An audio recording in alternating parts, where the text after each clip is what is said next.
Picture two doors in the same apartment complex, same hallway lighting, same monthly rent, same city noise drifting in through the windows.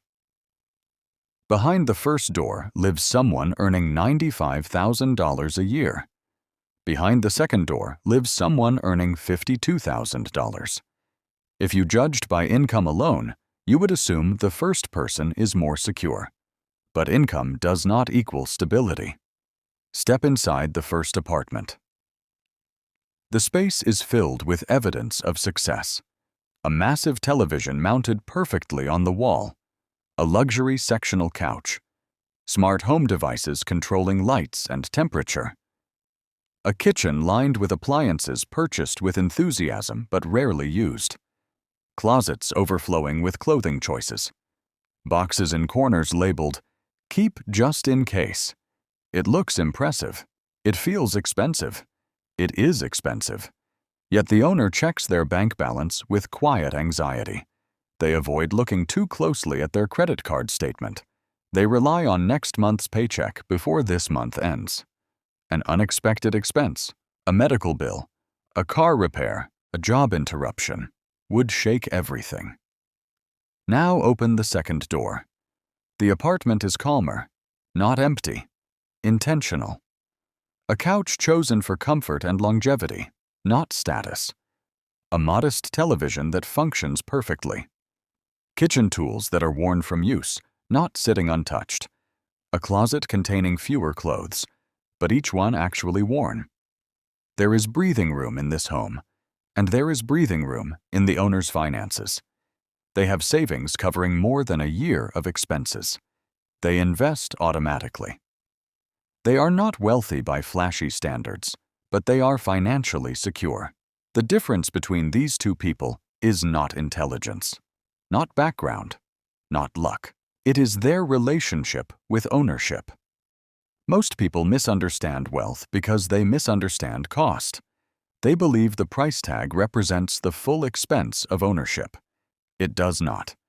Every possession creates a financial shadow. The first cost is visible, the amount paid at purchase. The second cost is ongoing, and often invisible storage, maintenance, upgrades, cleaning, insurance, mental energy, opportunity cost. Consider space alone. In cities, housing is expensive because space is scarce. When you fill that space with objects, you are effectively paying rent to house your possessions. A large decorative item is not just decoration, it is square footage permanently allocated. Maintenance compounds quietly. Electronics age, furniture wears. Vehicles require servicing. Even clothing demands washing, storage, and eventual replacement. Then there is mental cost. Every object must be managed. You must remember where it is. Clean it, protect it, decide whether to keep it. Visual clutter increases stress hormones. A chaotic environment subtly signals unfinished tasks to your brain. The result is mental fatigue that people rarely connect to their belongings. And then comes opportunity cost. Money spent today does not compound tomorrow. A $5,000 discretionary purchase is not just $5,000 gone. It is the future value of that $5,000 if invested and allowed to grow. Ownership is rarely neutral. It demands attention. It demands upkeep. It demands income. High earners often fall into a trap called lifestyle inflation. When income increases, spending increases automatically. A raise becomes justification for upgrading apartments, upgrading cars, upgrading wardrobes, upgrading vacations. The new lifestyle becomes the baseline. And soon, the higher income no longer feels high. It feels necessary. The person earning $95,000 may feel financially tight because their lifestyle consumes $90,000 of it. The person earning $52,000 may feel free because they only require $35,000 to live comfortably. Freedom lives in the gap between income and expenses. That gap is called margin. Margin is the most underrated financial asset in existence. Without margin, even high income creates fragility. With margin, moderate income creates resilience. To build margin, ownership must be intentional. Before purchasing anything non-essential, pause and calculate its true cost. Ask how often it will realistically be used, not ideally used. Realistically. Divide the total cost by expected uses. This simple exercise destroys many impulse decisions. If you will use something twice per year, its cost per use may be absurdly high. If you will use something daily for years, even a higher price may be justified. But frequency alone is not enough. Ask a deeper question. If this disappeared tomorrow, would I replace it immediately? This replacement test is powerful. Walk through your home and imagine each object gone. Would you spend money to bring it back? Many items fail this test. They exist through inertia, not intention. They remain because discarding feels inconvenient. Minimalists eliminate inertia. They remove objects that no longer serve a function or bring value. The immediate effect is lighter rooms. The long-term effect is stronger finances. Upgrading is another silent wealth destroyer. Technology companies and marketing departments thrive on dissatisfaction. They convince you that functional is insufficient. A perfectly working phone suddenly feels outdated because a new version exists. A reliable car feels inadequate because a newer model looks sharper. Boredom is rebranded as necessity. Replacing functional items before failure drains enormous sums over decades. Define function clearly. If it performs its job safely and effectively, it remains adequate. Novelty is not necessity. Convenience drives behavior. If purchasing is frictionless, spending increases. If saving requires effort, saving decreases. Reverse this. Make spending slightly inconvenient. Remove stored payment information. Implement a 24-hour rule for non-essential purchases. Delete shopping apps that encourage browsing. Unsubscribe from marketing emails designed to trigger impulse buying. At the same time, automate savings. Schedule automatic transfers on payday. Treat investing like a fixed bill. When savings occur before you interact with your income, discipline becomes structural rather than emotional. Counting possessions changes perception. Most people underestimate how much they own.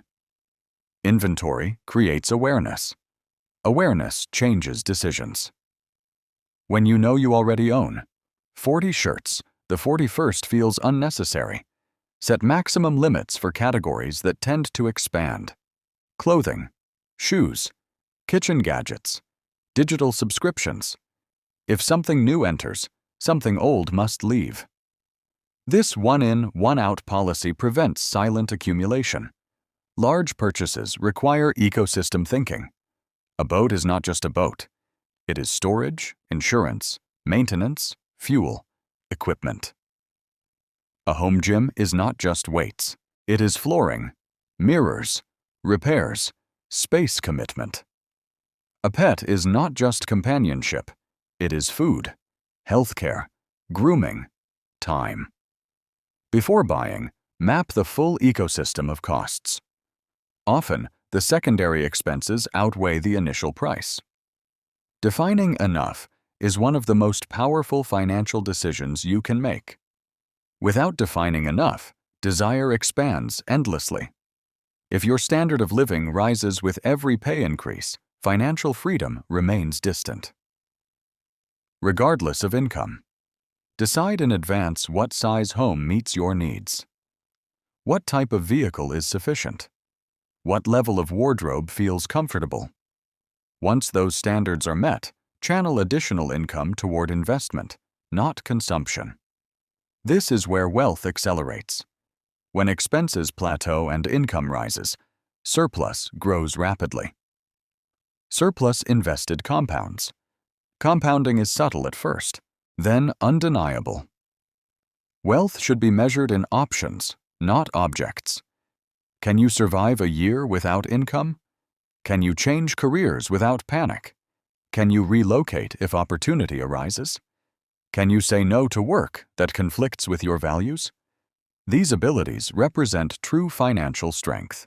They are built through margin. Security reduces emotional spending. When savings are strong, the urge to buy for comfort diminishes. Stress often drives consumption. People spend to distract themselves from anxiety created by financial insecurity. Break insecurity with savings, and consumption often decreases naturally. A virtuous cycle begins. Spend less. Save more. Feel secure. Desire less. Invest more. Freedom expands. The opposite cycle is destructive. Spend heavily. Save little. Feel anxious. Spend for relief. Increase debt. Increase stress. Breaking the destructive cycle requires a decision to prioritize long-term calm over short-term excitement. Start small. Remove items you would not replace. Track every expense for 30 days. Identify recurring charges that provide minimal value. Cancel or reduce them. Adopt waiting before purchasing. Increase savings rate by 1% at a time until it becomes meaningful. Avoid comparing your lifestyle to peers. Comparison fuels unnecessary upgrades. Many people finance appearances while sacrificing peace. Remember that financial stability rarely looks dramatic. It looks boring. It looks restrained. It looks simple. But beneath simplicity lies strength. The apartment that feels spacious often hides deep financial depth. The apartment that feels crowded may hide financial tension. Ownership should serve your life, not dominate it. Every purchase asks a question. Does this improve my life enough to justify its ongoing cost? Not just its price, its ongoing cost, including space, including mental energy, including lost investment growth. When you evaluate decisions through that lens, behavior changes. You begin choosing quality over quantity, durability over novelty, function over fashion, freedom over display. You begin to realize that wealth is built not by earning dramatically more, but by requiring deliberately less. Income matters, but structure matters more. Two people can earn vastly different amounts and end up in opposite financial positions. Because income is a tool. Spending habits determine how that tool is used. The goal is not deprivation. The goal is intentionality. Comfort is important. Security is essential. Excess is optional. Financial peace is not loud. It does not demand attention. It does not need validation. It quietly grows through disciplined decisions repeated over years. And those decisions, though small in isolation, compound into a life defined not by possessions, but by choice. The choice to work or pause. The choice to move or stay. The choice to pursue passion without panic. That is what ownership should ultimately protect, not threaten. When you reduce unnecessary possessions, you increase flexibility. When you increase flexibility, you increase resilience. When you increase resilience, you reduce fear. And when fear decreases, freedom expands. The difference between those two apartments was never about money. It was about clarity. And clarity, applied consistently, compounds faster than income ever will.